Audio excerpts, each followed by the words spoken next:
Berarti kalau kita kembali ke tagline awal tadi, bahagia karena sektor pariwisata, Iya. kayaknya berarti dia punya emosional negatif yang cukup tinggi dibandingkan emosional positif yang Betul. dia miliki.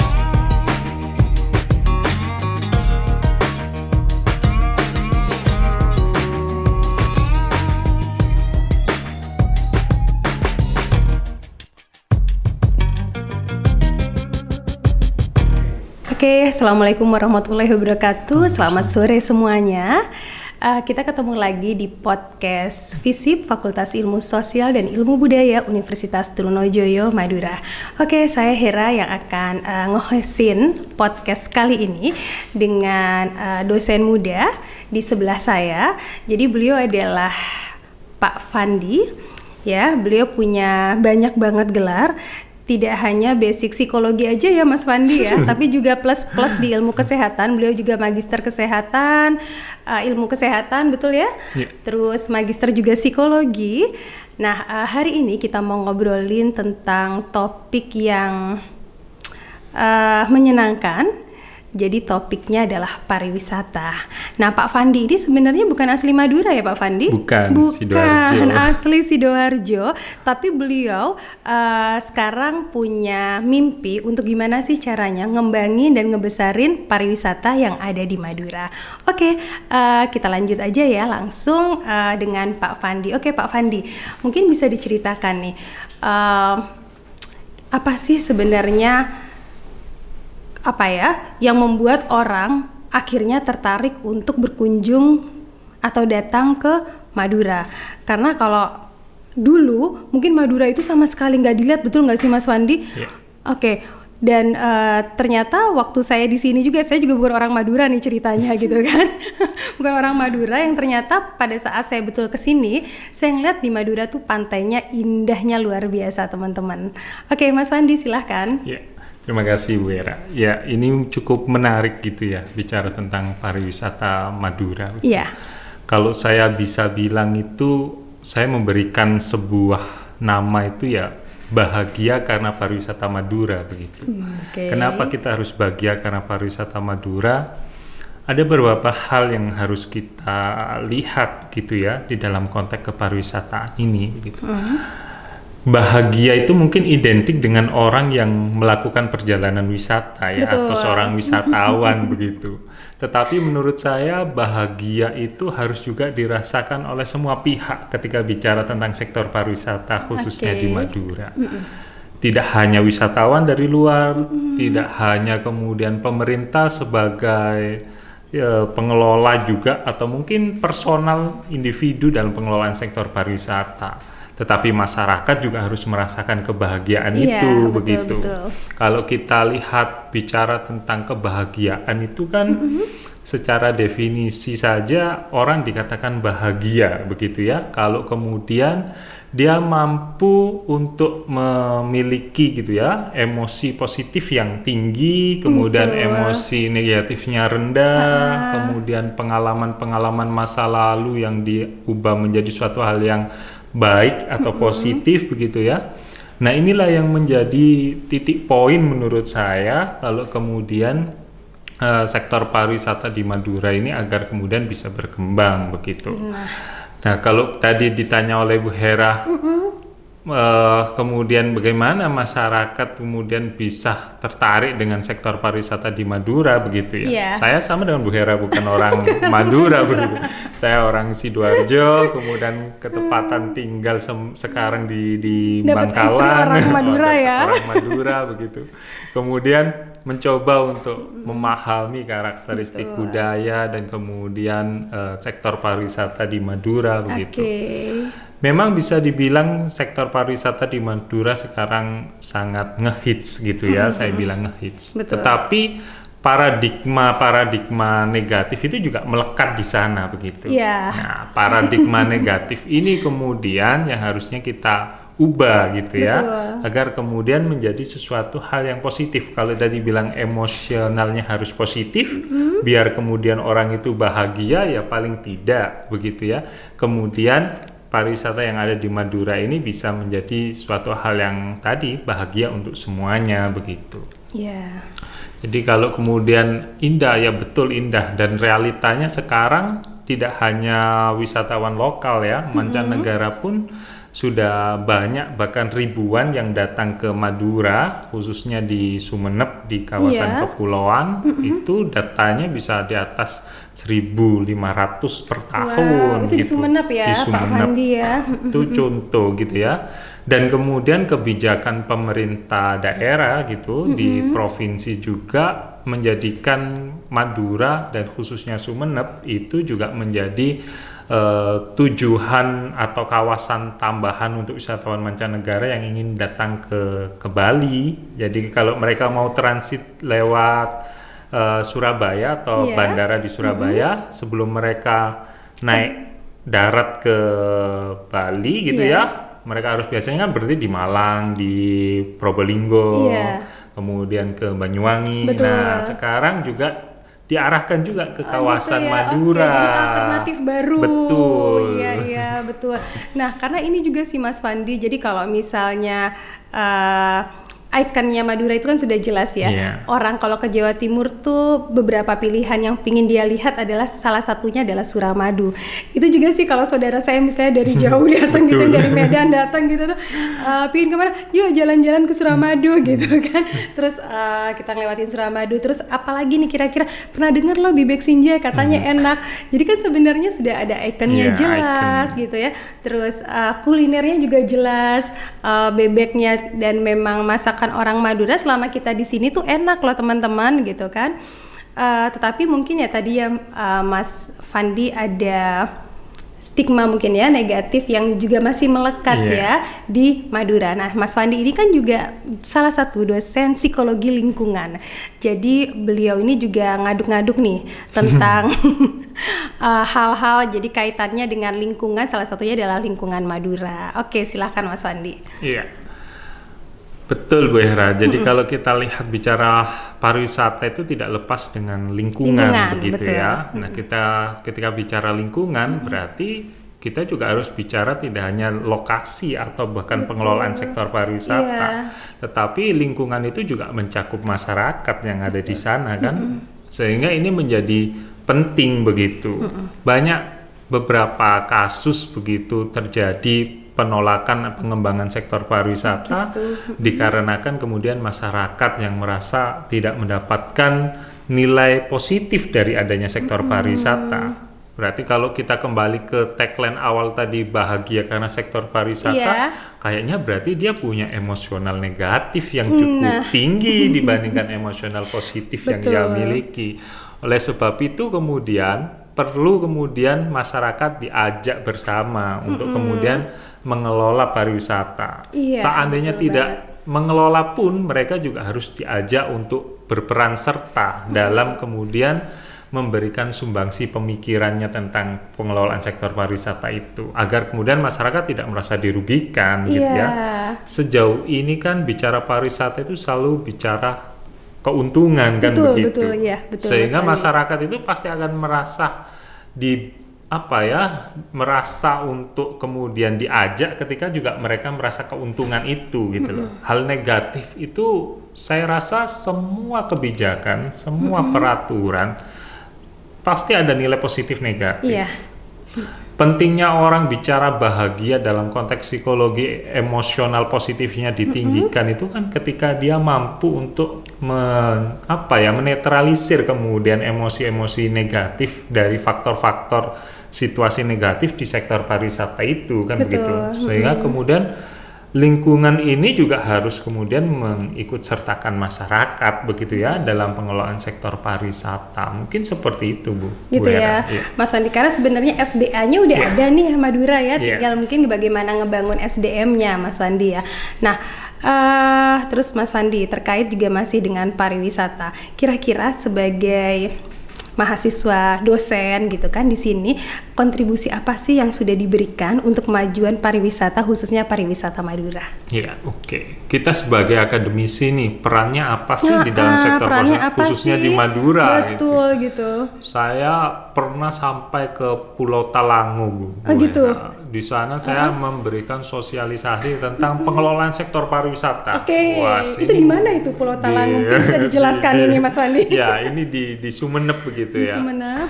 Mungkin orang mayoritas tahu Pulau Talango gitu ya sebagai kawasan pusat wisata religi di sana gitu ya. Yang dari luar Jawa, kepulauan dan sebagainya banyak sekali yang datang ke sana. Saya pernah diundang ke sana untuk menyampaikan itu begitu ya. Kemudian inilah yang menjadi tantangan bersama gitu ya, menyadarkan masyarakat akan pentingnya sektor pariwisata ini memiliki dampak positif bagi mereka. Betul. Ya. Apalagi ketika bicara wisata alam ya, yang mayoritas berada di Madura kan sektornya wisata alam. Wisata alam, betul. Itu kan ciptaan Tuhan yang memang sudah ada tanpa kita intervensi begitu ya. Betul.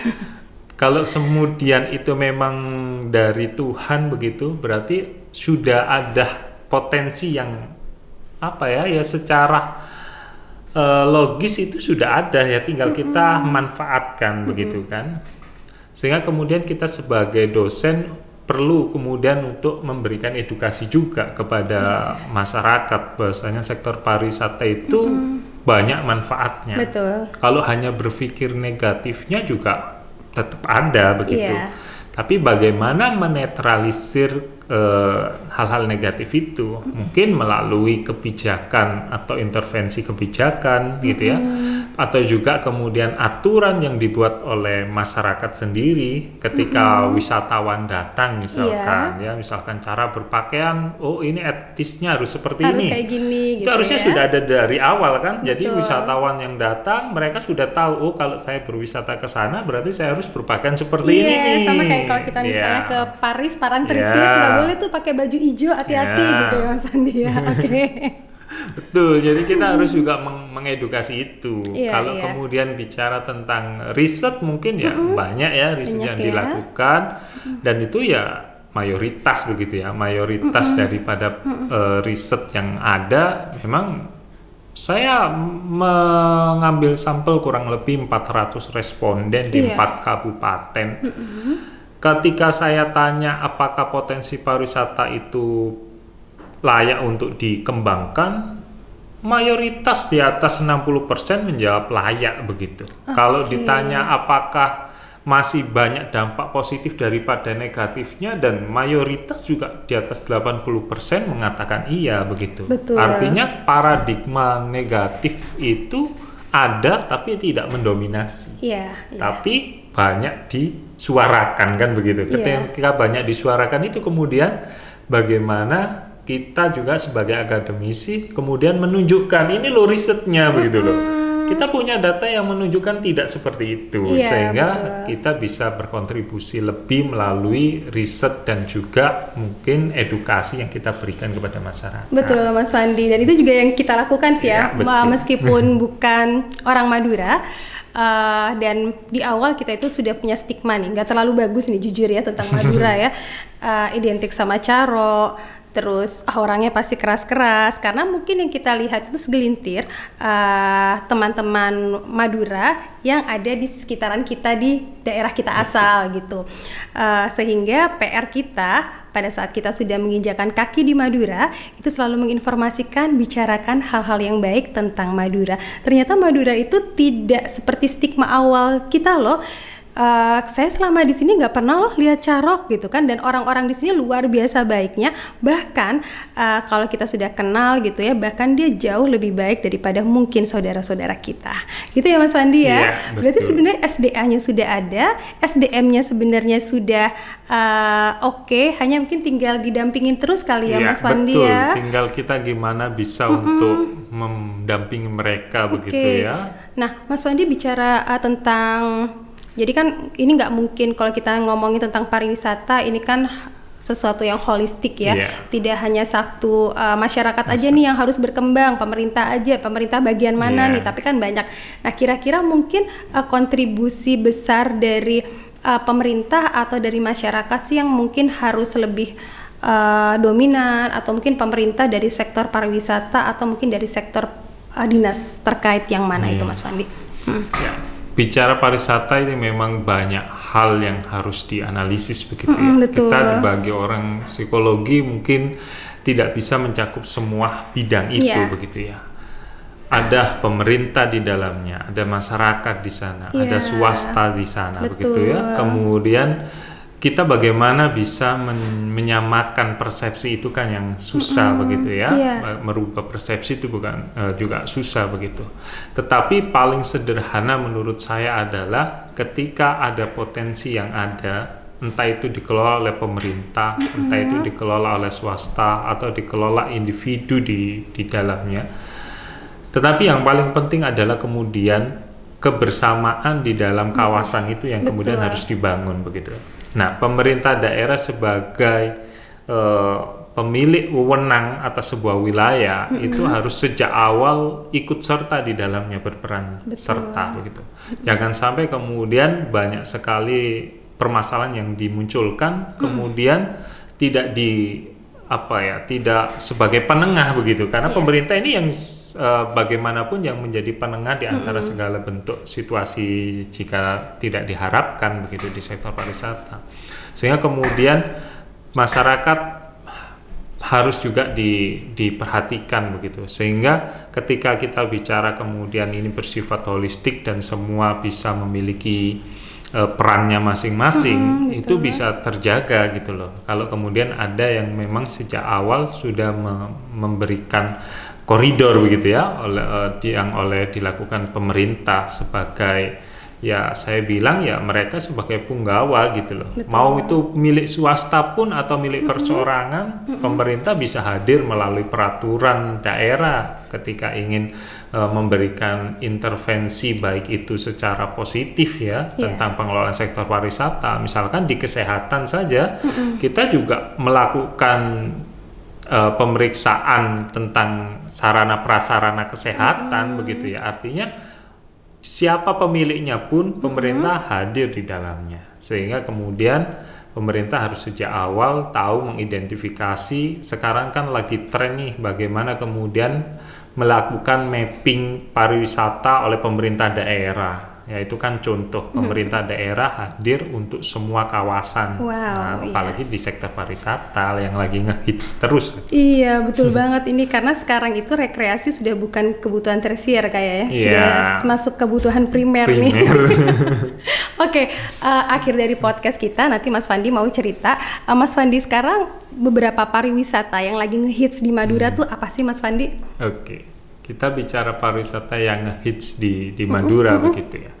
Kalau dilihat kawasan di Madura ini ada 4 kabupaten nih. Sebenarnya punya karakteristik sendiri-sendiri begitu ya. Misalkan di Bangkalan itu sebenarnya terkenalnya kan kawasan religi dan budaya gitu, sejarah begitu. Kita mengenal Syekhona Khalil begitu ya.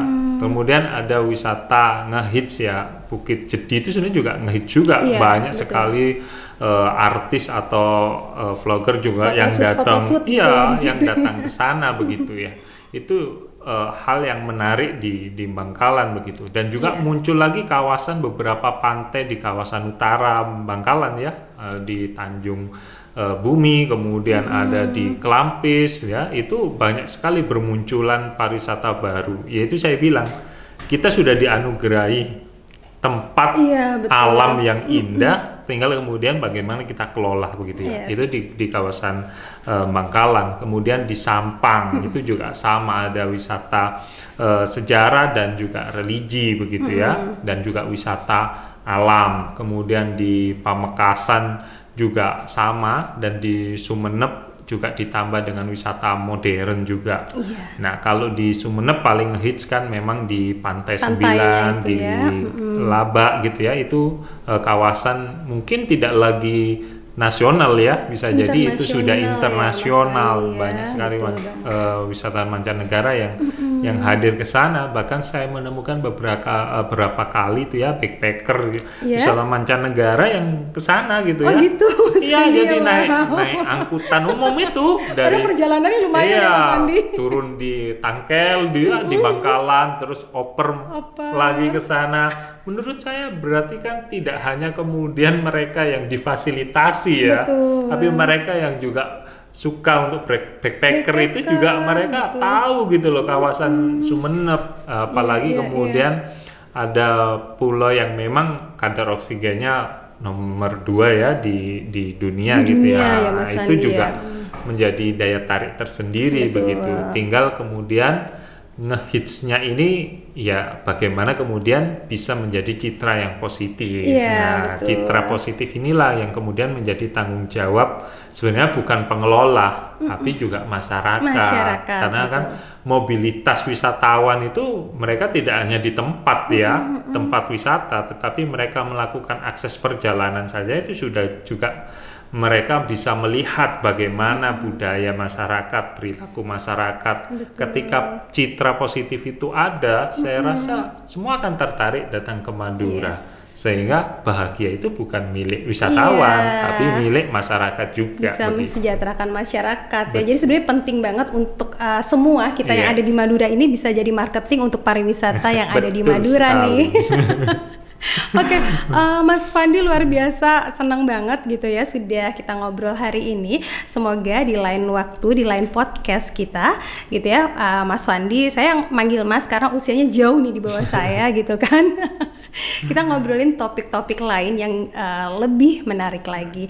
Dan jangan lupa segera datang ke Madura, dijamin pasti oke ya Mas Fandi ya. Pasti bahagia. Pasti bahagia gitu kan. Makanannya enak, terus pariwisata alamnya juga luar biasa. Oke, terima kasih banyak. Selamat siang teman-teman. Wabillahi taufiq wal hidayah. Wassalamualaikum. Waalaikumsalam warahmatullahi wabarakatuh.